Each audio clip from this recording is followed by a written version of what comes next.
So good afternoon from Scotland and welcome to this event from the Asia Scotland Institute. My name is Alex Humphreys and I'll moderate today's discussion. Also from the Asia Scotland Institute, we have Roddy Gow, Chairman and Founder, and Andrew Brotherston, who can help with any technical difficulties. The impact of the COVID-19 pandemic has made social cohesion and income inequality a more pressing issue. CNBC reported last week that COVID pushed nearly 5 million more people in Southeast Asia into extreme poverty. And according to a report from the Asia Development Bank, Southeast Asia is grappling with high poverty levels and from the reoccurring waves of COVID-19. This is affecting the region's labour market. COVID has also widened the gap between rich and poor, with regular reports of the rich getting richer. On our panel today is Danny Quah, a professor in economics and dean at the Lee Kuan Yew School of Public Policy at the National University of Singapore.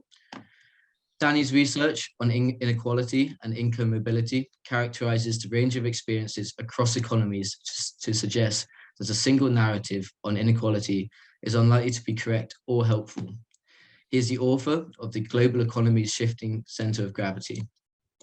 Also joining us on our call today is Carne, a former British diplomat who founded and manages Independent Diplomat, a non-for-profit NGO that advises and assists in diplomatic strategy and technique to governments and political groups. He's also written 2 books, The Independent Diplomat, looking at the deficits in contemporary diplomacy, and The Leaderless Revolution, which discusses ways in which the ordinary people can successfully govern and organize themselves without relying on top-down authority, a model of gentle anarchism, which is very relevant in today's circumstances. For our attendees today, we're on a Zoom webinar platform, so your videos and microphones cannot be displayed, and only the panelists can be seen and heard. If you have any questions, please raise them in the Zoom Q&A function, either privately to me or publicly to the group if you wish. We'll try and get through as many questions once the panel has concluded. Without further ado, I'd like to pass over to Roddy to get us underway. Thank you.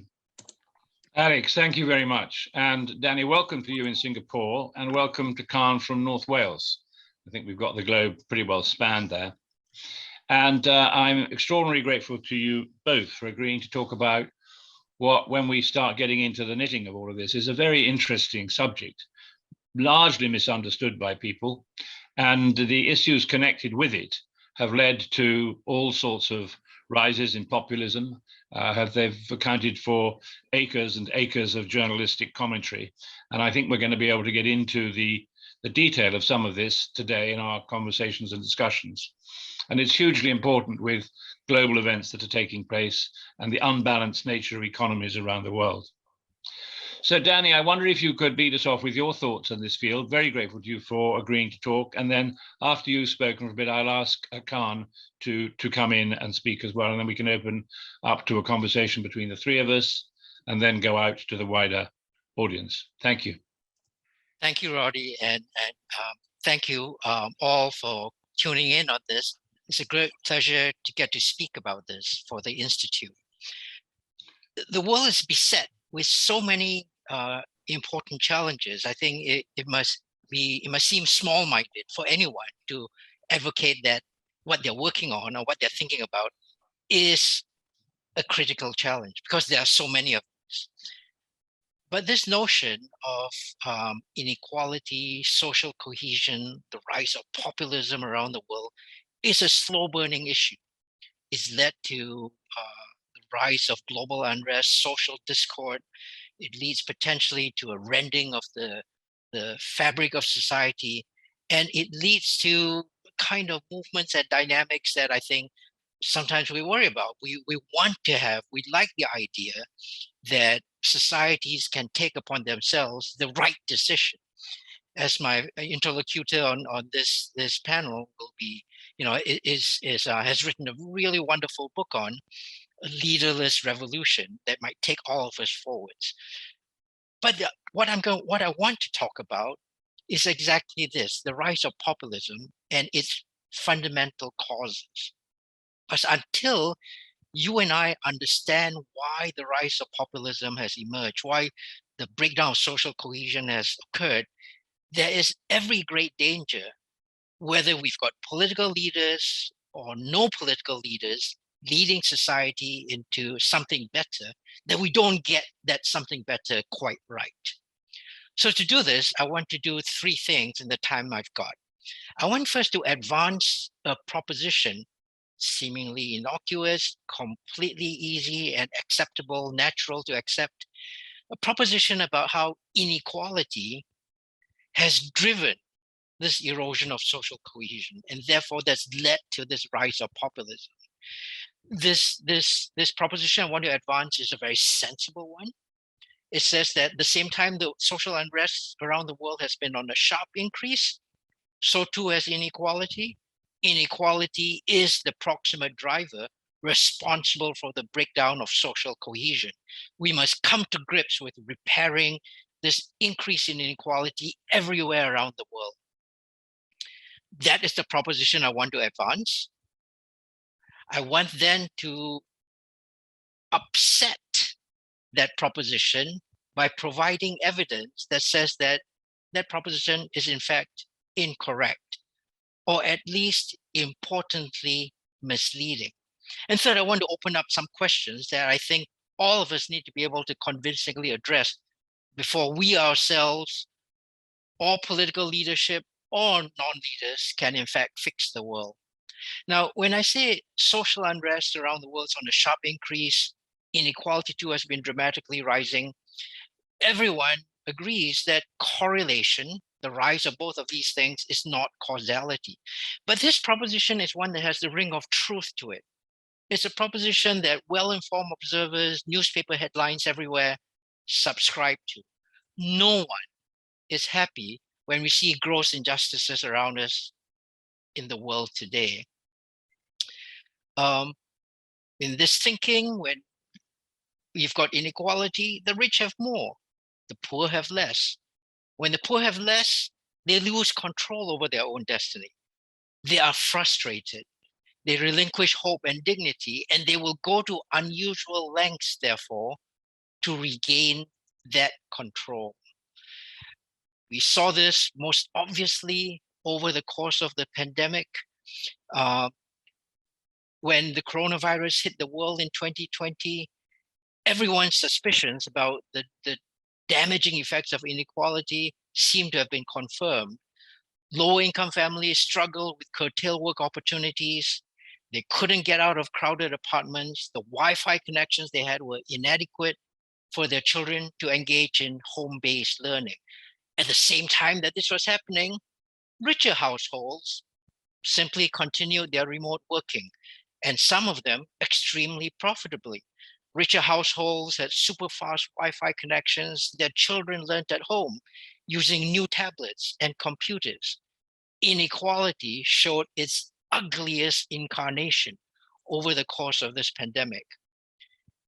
It simply confirmed our suspicions of why populism might arise because of inequality.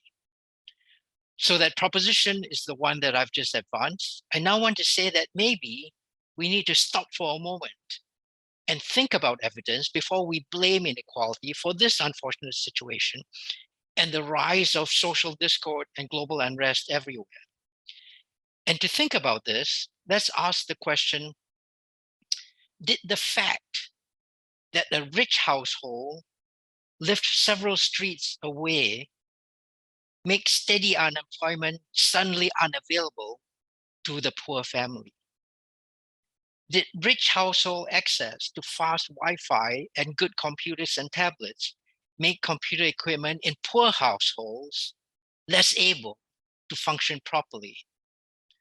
If someone working with his hands loses his job because the factory shuts down from COVID restrictions, does it make a difference to him whether everyone around him is equally poor, so there's low inequality, or whether some people in town are rich, so inequality is high? Looking at the evidence and thinking about it this way, I want to advance a counter proposition. Disparity between rich and poor cannot, as a matter of logic, make the poor hungrier. It cannot make their earnings lower. It cannot worsen computers and school access that their children have. What causes those problems is not disparity, but inadequate resources, where the poor lose control over their own destiny. Now, some observers might at this point say, well, that's fine as a proposition in logic, in hypothetical hard logic. But the reality across the world is when you have high inequality, the poor have less resources because the rich have more, the poor must have less. This makes gut sense. It's just arithmetic. Well, let me conclude my whole opening statement by saying that arithmetic is always right, but reality says that that reasoning is wrong. When inequality is higher, the poor don't have less resources. And let me just give a couple of facts in closing, if I may, Roddy. So let me begin by talking about Singapore. In Singapore, between 1980 and 2019, inequality increased sixfold.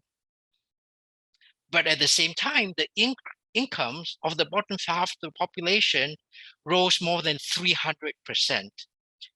You had high inequality, rising inequality, but the poor rose at the same time.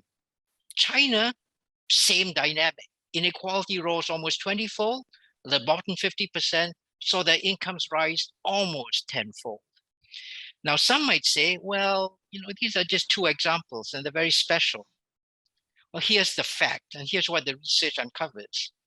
In 100 economies where inequality has risen since 1980, average income of the bottom 50% rose in 95 of them. In over 100 economies where the average income of the bottom 50% increased, inequality rose in 90% of them. It's almost like you have an increase in income inequality, you also have the poor lifted. This is not about trickle-down economics. This does not attribute causality. It's simply a statement about the world. If you really feel that the poor need to regain agency, need control of their own destiny, it might not be inequality that's at fault. In fact, the great majority of economies say that inequality actually says very little about whether the poor have control over their own destiny. And it's really this control over their own destiny that ought to make for whether populism is natural, is justified, runs an appropriate course. I hope that we get to unpack this connection as the discussion goes on. But let me pause now, Roddy, and hand over back to you and to Carne. Danny, thank you very much indeed. I think that's a good segue, as they say, to Carne. I would just observe that I remember the collapse of the Soviet Union was partly caused by the fact that people began to realize that there were things that they were not getting. I mean, material things. And I wonder if that's not going to repeat itself as Russia gets hit with all these sanctions. But you made some very interesting points there. And Carne, can I pass over to you now to comment? Sure, thank you. And thank you for having me, Roddy. And thanks to the Asia Scotland Institute. It's good to be here again. Thank you above all to Danny for that very refreshing and insightful thesis, I guess, about what's going on with inequality, which is very compelling. There is a deep logic to what he says. I would respond, however, by making a number of points which don't necessarily dispute Danny's thesis, but I think might enrich our discussion of inequality and whether it is a good or bad thing. Because I think to an extent, if I may put it like this, and Danny will correct me if I'm wrong, I'm sure, he's arguing about the difference between absolute poverty and relative poverty, absolutes and relatives, essentially that even if inequality rises, as long as the absolute income or wealth of the poor rises too, then it's not so much of a problem in terms of social cohesion. But if relative inequality rises and absolute poverty falls or remains static, then it is a problem, if I've understood correctly. He's nodding, I'm glad to say. So maybe I have understood that correctly. I would suggest, though, that relative inequality remains a problem in any case and is something we have to address in any case, not only because of social cohesion, but for a number of other reasons.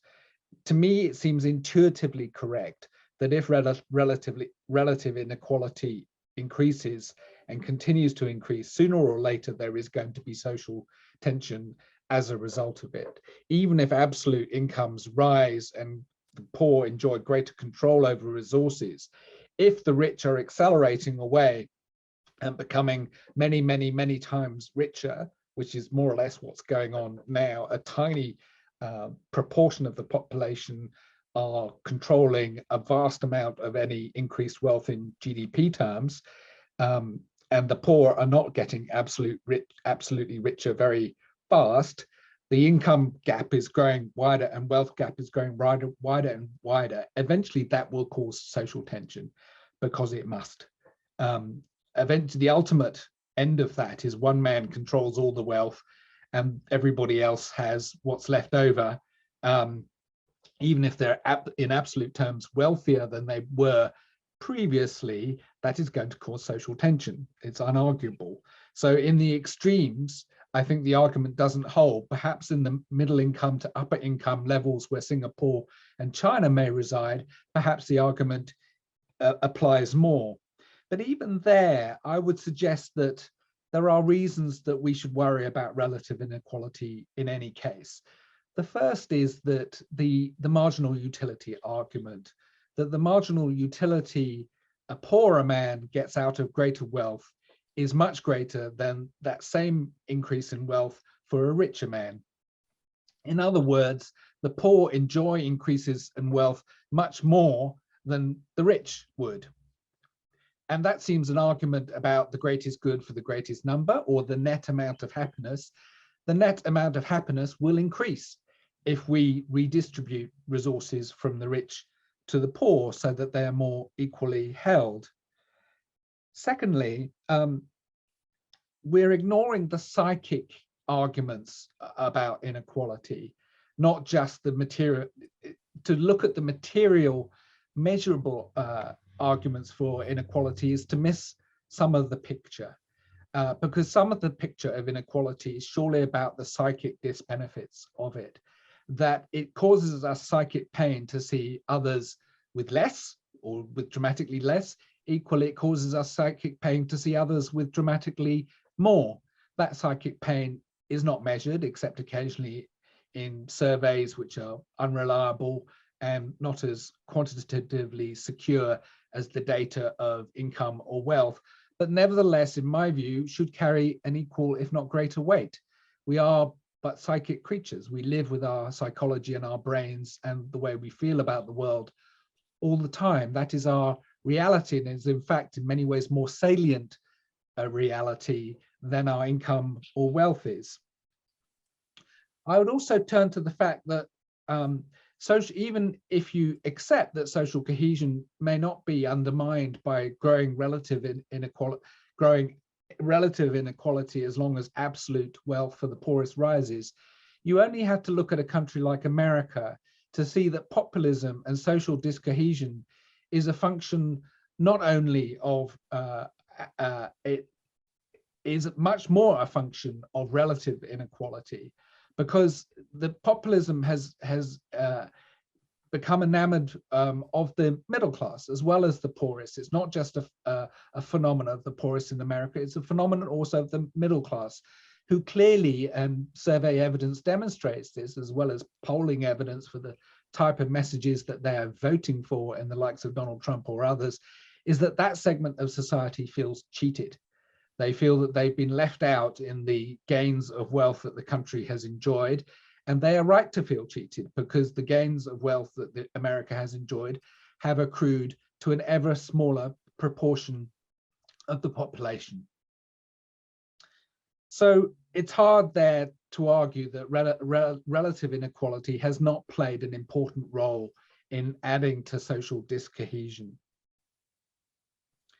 And it may be that we're looking at regional differences in these phenomena, that in China and Singapore, which are arguably more homogeneous and cohesive societies in the first place, that inequality plays less of a role in social cohesion than it does in countries like the United States, which is not a homogeneous country. It's quite the opposite of a homogeneous country. It's a highly heterogeneous country. So that may be a distinction we have to keep in mind. Finally, I would say that Thomas Piketty alerted us to the fact that there is a basic ratchet at work with inequality, that wealth is accruing faster than wages are increasing, that the returns to wealth are greater than the returns to labor. In other words, there is a permanent engine at work that is making inequality worse and worse. And this is largely what we are seeing across capitalist societies, which now includes, of course, China, Singapore, and elsewhere. And that cannot go on. That is going to have to be modulated in some way if we are to maintain our societies in any credible, stable form. And that means we're going to have to modulate the nature of capitalism, either through taxes or through some other form of intervention. I would prefer equality to come from common ownership, for example, not by the state, but by common ownership by those with a stake in an enterprise. The workers in an enterprise should have common ownership, thereby removing that engine of inequality, that distinction between wealth holders and wage earners, which seems to be at the heart of the inequality problem. Finally, sorry, I've said finally twice, this I promise is my final point. Where Danny's analysis leaves us is, if inequality is not the main engine for social discohesion, what is? And I think he put his finger on it when he talked about control of resources. I would put it slightly broader than that. It's about agency over our lives, which in some cases equates to income and wealth and resources, but in other cases and more broadly applies to the things that affect us, that we don't feel, even in Western democracies, we don't feel we have control over the things that matter to us. And I would argue that this is a definite phenomenon lying behind the rise of populism and social discohesion in the West, and is a characteristic that we can see across the capitalist world. It is partly a function of capitalism. It is partly a function of the nature of representative democracy, that people feel crowded out of a say in the affairs that matter most to them. And that is a problem that surely we must address, as well as that of inequality. Thank you. Carne, thank you very much indeed. Danny, before you answer, I'd just like to float an idea that people's sense of security or insecurity is, I think, affected by the network that exists. For example, universal healthcare, free at the point of delivery, is a hugely contentious issue in the United States of America. It does affect quite a lot of people quite seriously. And it would seem to me that in many cases, less developed social networks or social safety nets, as I would put it, do affect the way in which people view their lives, certainly in America at the moment. But thank you very much, Carne. Danny, over to you. Thank you, Roddy, and thank you, Carne, for your very thoughtful responses. I find myself nodding at many of things you say, nodding my head, many things you say, because I am in agreement with you. Where I might see some distance between our positions comes from interpretation on root cause, interpretation on the fundamental causes, rather than sort of diagnosing what the problem is. So let me first quickly agree with you on your American example. America is indeed a society where the rise in inequality has led to broad swaths of the population rising up angry at the current system. I mean, that after all is the definition of populism. They're angry at the current system. But America is also a counterexample to the evidence that I described, where the rise of inequality has seen the bottom 50% of the population actually rise. America is one of the very few countries in the world where that hasn't occurred. America is one of the few countries in the world where the rise in inequality has actually come hand in hand with the decline in absolute terms of the bottom 50% of the population. So therefore, including not just the lower classes, but the middle class as well. Americans have a lot of reason to be angry, and this the evolution of inequality within their society is one of them. But that actually justifies my case for why it can't, the diversity of inequality experiences across the world in some, and poverty, and the improvement in the well-being of the bottom 50% is so diverse across the world that it can't be what explains the rise of populism, the rise of anger against the system. To be very clear, I was not at all suggesting that in nations where the bottom 50% has seen rise in their circumstances, along with the rise of inequality, that all is sanguine there, that those people aren't upset about the world. They are as well. And I think unpacking that is really important. And it's going to be important for how we think the world, the state of the world can be improved going forwards. I'm not making the statement that because some parts of the world have seen the bottom 50% rise, they are not upset about the world. They are. They are upset about the world the same way that those parts of the world where the bottom 50% has declined are also upset. We've put all of this under the label populism, but it can't be right that inequality is the cause of all of them because the circumstances are so different. I want to pick up on the point that you've correctly pointed out as a potential weakness in my position, and this is that I am mischievously simply drawing the distinction between absolute poverty and relative poverty. I'm not paying attention to the difference between absolute inequality and relative inequality.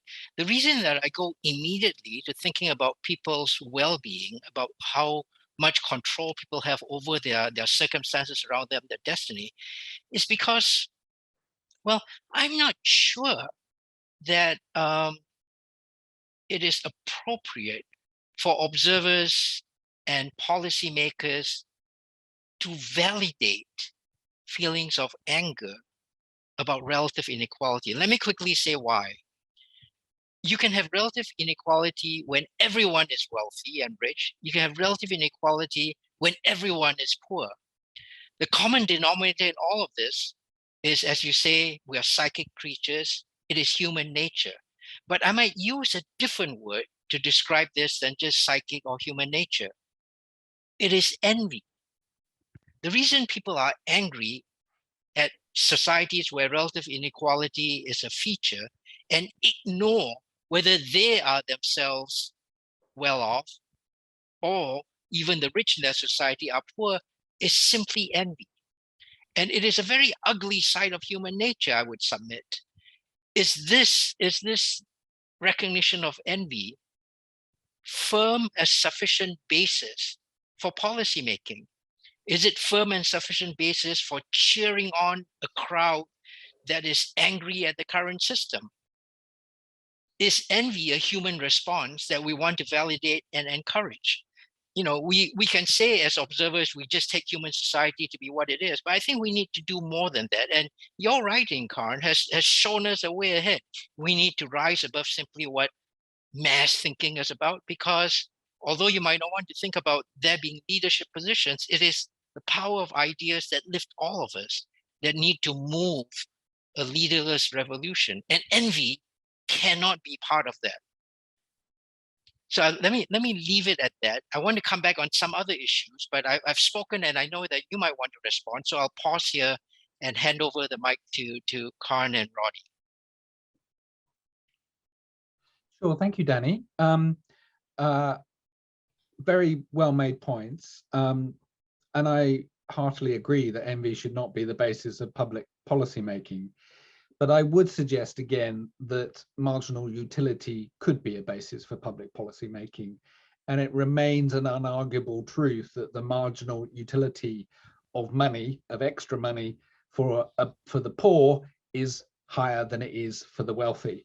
In other words, that there is a utility argument for redistribution of resources from wealthy to poor. The total utility, the gross utility will be greater if you do that. But I wanted to introduce another thought into this discussion, which plays into the same theme really, which is that of power, a power analysis. One of the ways I look at inequality is that the rich have much greater power than the poor. Money is power. It is the ability to purchase the time of the poorer person, to control them, to make them do something other than what they would do, which is the definition of power.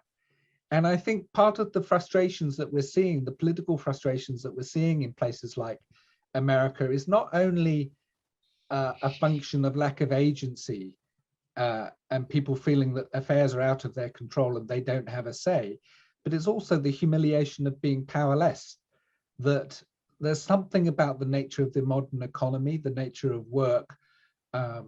Perhaps it's, from burger flipping to working in a warehouse, or to being employed ultimately by a faceless international corporation, that is uniquely humiliating today. I was reading a wonderful book by Studs Terkel called Working, which is interviews with working people about 50 years ago now.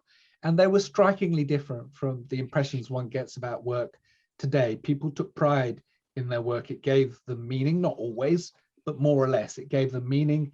They worked in a more artisanal basis, more craft-based, more skill-based than many types of employment today, which are intrinsically humiliating, where people feel powerless.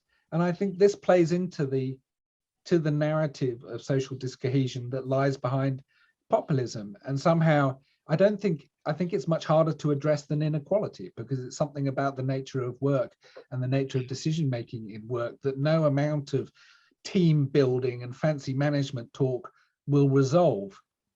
It's something about modern capitalism that the work it offers, except to a lucky few, is largely meaningless and vapid. And that is a much harder problem to address. I would have suggestions about how to do it, but I wouldn't know the answer. But, Carne, I'm in complete agreement with you on this. The humiliation and alienation that huge chunks of society around us are experiencing are absolutely valid, are the things that we need to repair. And we need to have, societies need to have full spectrum, long conversations about what we want our societies to achieve for its constituents. We need to rethink what the dignity of work is. We need to rethink what we want humanity to achieve. But let me put in another idea here. Humanity has part of what we've described as alienating, that's evolved over the last 200 years since the Industrial Revolution, is also the rise of productivity. Is also how humanity now is able to generate much more value, much more in terms of being able to take care of themselves, clothe and feed their families, well-being of societies generally. And we've reached that point of high productivity in society at the same time that we don't quite understand where work needs to go next. Is it just to produce ever more in a world where resources are already stretched thin in an environment that's not necessarily sustainable? Or should we take a step back and say, let's decouple the dignity of work from what work actually produces itself? Maybe a universal basic income structure is the kind of mechanism that we need. We decouple human dignity from what people actually have to spend their time doing. 7 million years ago, these two things were coupled inseparably, because you had to go out there and kill the woolly mammoth, or your family would starve. You either were productive or you died. We've moved societies ever since the Industrial Revolution past that stage of low-level productivity, and we haven't quite figured out what to do with all this stuff that we produce around us. And I think that problem is a real one that we need to be having deep conversations about.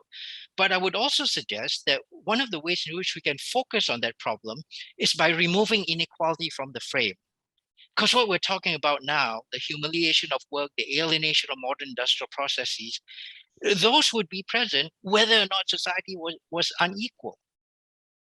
we might be angrier because of that, but that angry feeds off an envy that I feel sort of very torn about, an envy in human nature that I feel torn about. But we focus on that problem, and let me suggest something else that we can be thinking about in terms of this recalibration. We should be thinking about what kind of contract societies write for themselves. Now, in my world, Carne, I actually find it natural to think about political leadership. So I always fall into thinking about what's the contract the political leadership helps to craft for the people that they serve. Your articulation of this will be different from mine, but the bottom line is, is the social compact one that says we will continue to ply the politics of envy and leverage that for our own political gains in a society that attempts to use populism to favor one political group or another? Or should we take a step back from that and help craft societies where those who are deprived can continue to see continuing improvement in their well-being, that economic growth happens for them, that society always has room and space for everyone, especially the weak and vulnerable. No one is permanently excluded. It seems to me that that's kind of a world we need to bring into focus, along with the thinking about what to do with all the productivity that we've engineered. But this, I would claim, is separate from the issue of inequality. We can build that kind of a world without paying any attention to inequality. And by focusing on inequality, we've diverted our energies from building that better world. Let me pause here and maybe get reactions, either from yourself, Carne, Roddy, or yet others. Danny, thank you. Carne, did you want to react to that? And then after that, we'll go and see if there are anything in the Q&A. Yeah, very quickly. I mean, I'm largely in agreement with what Danny says. I think a new social contract is needed, but I don't think it's between government and the people. I think it's between people and the people.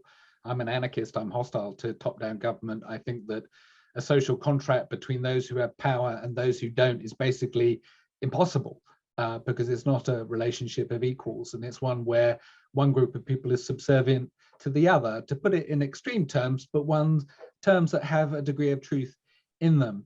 But where I'm in very strong agreement with Danny is that when work is humiliating and alienating, we actually need to think about doing less of it.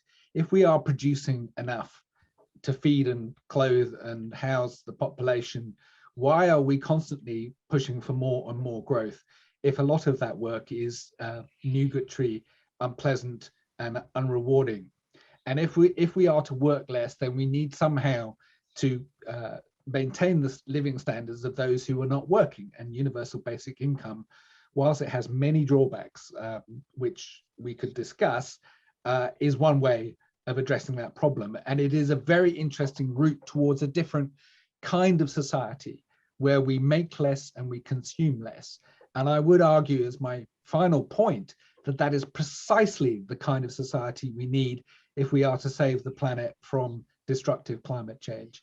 We actually need to produce less stuff. We need degrowth if we are to reduce carbon emissions in time to make the goal of the Paris Agreement of temperatures rising only by 1.5 degrees centigrade by 2050. I've analyzed this very closely, and trust me, degrowth is the only way we can get there. The model of green growth, of decarbonized growth, doesn't stand up to analysis.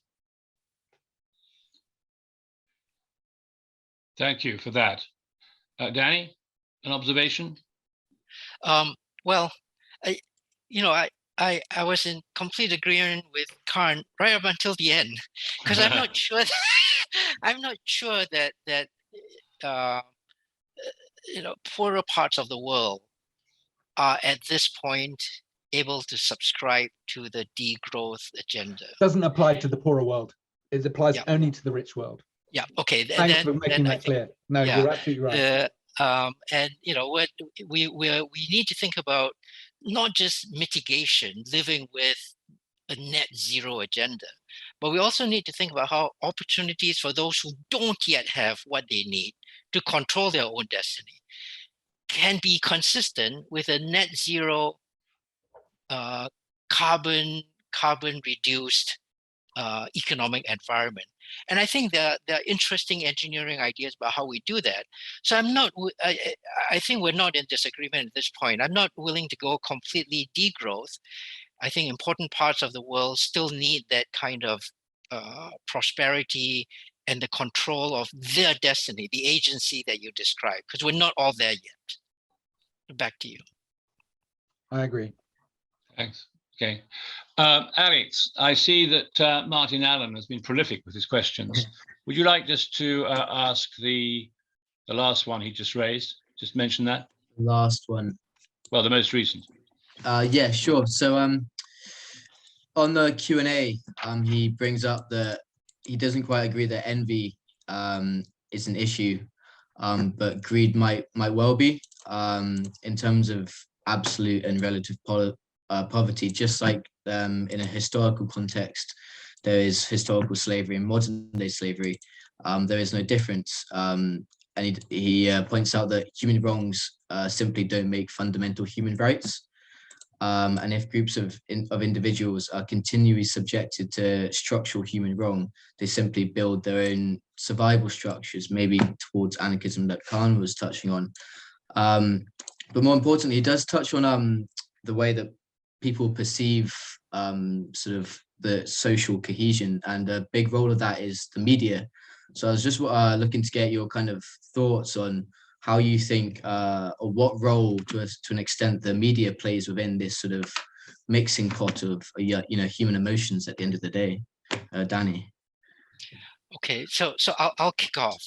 I think the media have in general not been extremely helpful in parsing the distinction between the poor becoming better off and the headline increases in inequality that all of us are so keen on measuring and focused on now. I think often there is a conflation of the absolute poverty measurement together with increases in inequality. Sometimes I worry that because we're chasing headlines and high inequality is something that we can all rail against, we lose sight of the fact that, as I've tried to document, sometimes high inequality comes with actually improvement in everyone's standards of living. And we shouldn't look down our noses at that. But there's a more insidious side to this, to the media question, which I think we're all familiar with the idea about how social media have opened the doors and windows on how other people live. You can't be envious of things that you don't know about, but you can easily be envious of things that are presented in such a way when you think the people on the other side of this Instagram post are people just like me, yet they live a life that is orders of magnitude apparently better than mine. And that can't help but enter the way in which all of us view the world, all of us view what's happening with the distribution of income and resources across the world. Nobody is going around telling people, look, today you are 3 times better off than you used to be simply 20 years ago. There are no Instagram posts from 20 years ago that make people realize that today they're actually in a pretty good position. But there are constant social media pressure on how the other side lives. And that cannot be a healthy thing. There are other things I'd like to say, but I do think media and media communications has an important role to play in how we parse this inequality problem. And in the main, they have not yet been extremely helpful. Let me pause here and hand back to the rest of the panel. Anything to touch on that?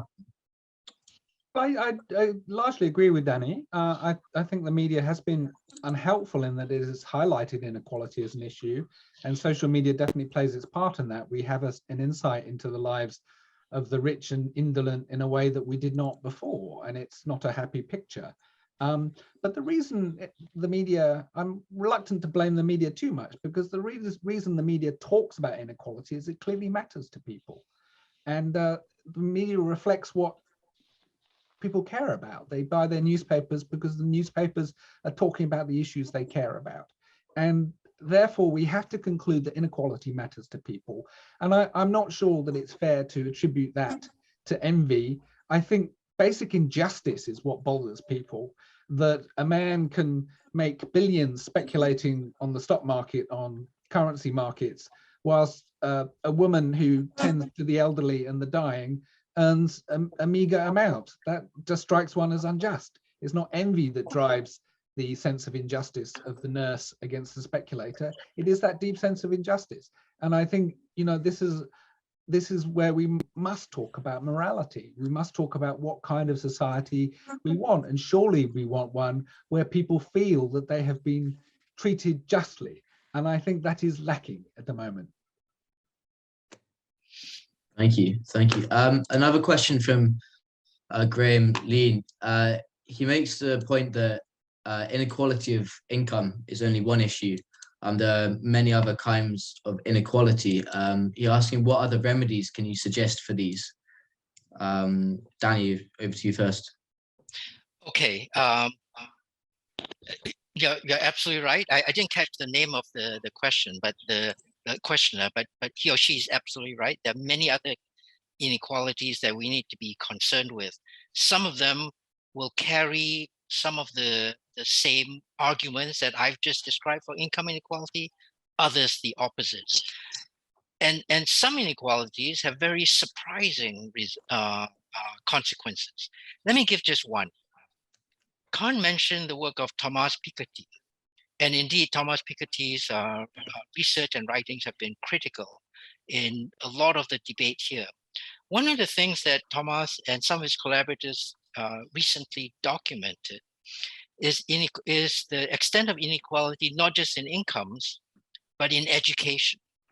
There are now very highly educated people and less educated people. There's inequality on that spectrum. Now, the interesting thing there is that 60 years ago, the rich and the highly educated were roughly identical. They voted conservative, they were well off in society, while the poor and the less educated voted liberal. There's been a turnaround in the last 6 decades. Today, the rich still vote conservative, so the questioner was absolutely right. Income inequality has these kinds of implications. Today, the rich still vote conservative. Today, the poor still vote liberal. Nothing has changed there. But the inequality in education axis has completely switched around. Over these past 6 decades, the highly educated have changed. They now vote liberal. Previously, they were rich and they voted conservative. Today, the highly educated vote liberal. They vote for the green agenda. They vote for openness in society. They vote for diversity. While, sad to say, rising numbers of the less educated vote conservative. They're anti-immigration. They vote for traditional right-wing platforms. So the great drivers of social polarization today might not be differences in income. And the questioner is absolutely right. It might not be differences in income that matter. But instead, in this axis, it is disparity in education attainment. Now, for the liberals among us, and I want to count myself among them, this means that we should be arguing for ever greater education attainment in society, even if it means, yes, higher inequality in education. That will be good for the liberal agenda. I am completely with the questioner when he or she says we need to look at different dimensions of inequality. I've just given an example where it completely swaps around traditional ideas, and we need to be mindful of all of these.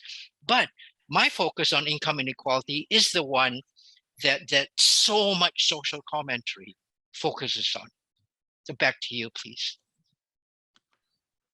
I would only add to what Danny has said in that one of the reasons we talk about inequality of income and wealth is that that correlates with so many other inequalities.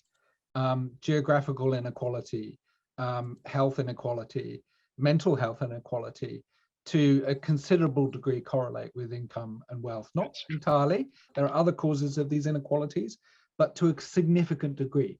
And that's why we tend to focus on inequality of income as such a central issue. And thank you so much. I think we'll have time for one more question. I was going to touch on, we've seen sort of inequality grow to a certain extent all over the world in differing political regimes. Now, do you think there's a one-stop remedy, compared to China to the US, or do you think, there's going to be an emergence of a diverse range of solutions to sort of income inequality as such? Danny. Okay, thank you for that question. It's absolutely spot on in pointing out how income inequality is acknowledged to be this challenge. It's associated with many other social ills, and we would love to, and I think it's wonderful that if we had time at some point to unpack them. But the whole world is concerned about this. The United States is, even though its performance has been most abysmal in not bringing along the poor along with the rich. China and Singapore are also concerned. In China, there's of course now, in addition to all the other things that Xi Jinping is doing, there's also now huge talk about so-called common prosperity, how we bring everybody along as China becomes more prosperous. And I think it's striking that some observers look at China and say, oh, China's going back to its communist roots. Well, actually, if they are, then all of us are going back to communist roots, because all of us are concerned about income inequality. I think the basic idea here is something that goes back to what Arthur Oken, the American economist, referred to as the leaky bucket. Arthur Oken thought about how you could address the issue of inequality by redistributing income from rich to poor. But when you did that, it was like bringing resources in a leaky bucket, in handing it over to the poor. And you need to be careful, measured, and thoughtful in how you go about this kind of redistribution. Because the more we try to do, the more resources leak away. Now, there was a vivid picture from decades back on how we thought about inequality and prosperity back then. How much of that continues to hold true? Perhaps not so much, but it's a trade-off that the entire world needs to be focused on, and it's a challenge for everyone the world over, whatever the political system. Back to you, please.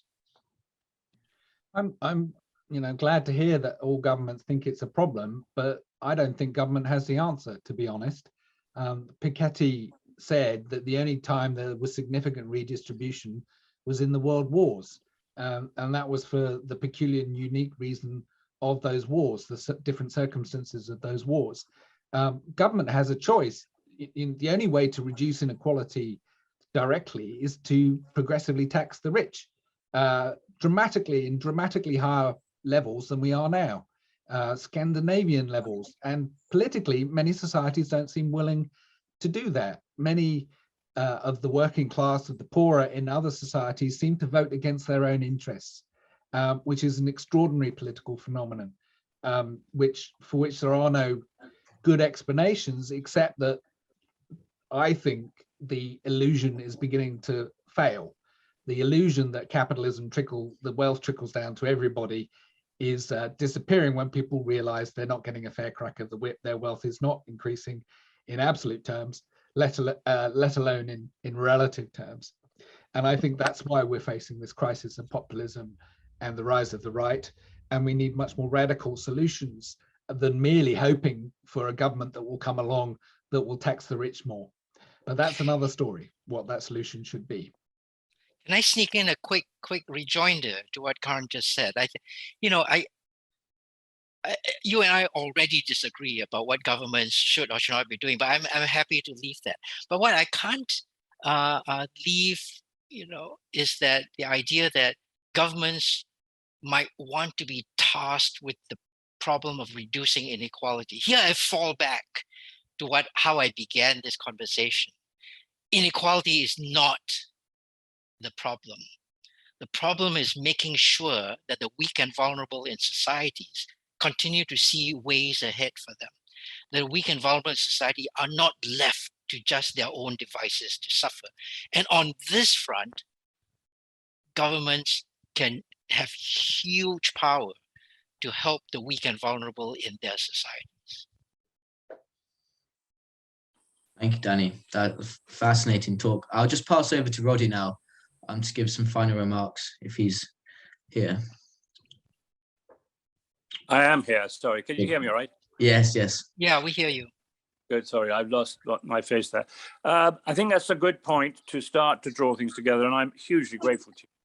I think perhaps one of the things that one might refer to is equality of opportunity. And it's making opportunity available to people, I think, which is key. And it's knowing that you have a chance to have a go at something, I think makes such a difference in society and can remove the frustrations that people sense. As we close this very interesting and successful session, I wanted to give each of you just 1 minute to conclude, and we'll start, Carne, with you. Oh, okay. Okay. Put me on the spot there, Roddy. My concluding thought is where I left off my last answer. I don't think governments are going to fix this.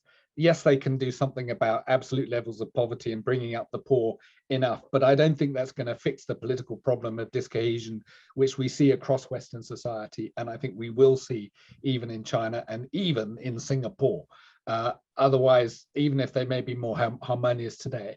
And that is a crisis. That's a crisis called rising fascism, called political instability. And we need to think hard about how to address that. And my solution would be radical decentralization of government, give people the power that they so crave and that they're so angry to have lost. Wonderful. Danny. Okay, I think that the collapse in social cohesion, the erosion of the fabric of society is a genuine problem. It is not something that will be swept away by observations on whether inequality is improving or otherwise. It is a problem that all societies will need to come to terms with. The way in which we do that, however, Carne and I have agreed to disagree. I think that governments and policymakers and political leadership have a huge role to play in lifting everyone in society, in providing the good narrative about how societies continue to have space for whether you're weak or whether you're part of the weak and vulnerable, whether you're in the middle class. Society will continue to see space for improvement and ever improving control of your own destiny, improving circumstances for yourself and the generations that come after you. That is very much a statement about openness and opportunity. On this, I agree with how Roddy began this, and that's where I would myself end. Good. Danny, thank you. And in concluding, let me again thank Andrew for making the call possible, thank Alex for having moderated it, and thank both of you, Danny and Carne, for your extremely interesting comments and discussions. And even if there are areas for disagreement afterwards, there are plenty of areas where we've been able to agree. And so I thank you both very much indeed, and those who have been following the webinar as participants. Thank you.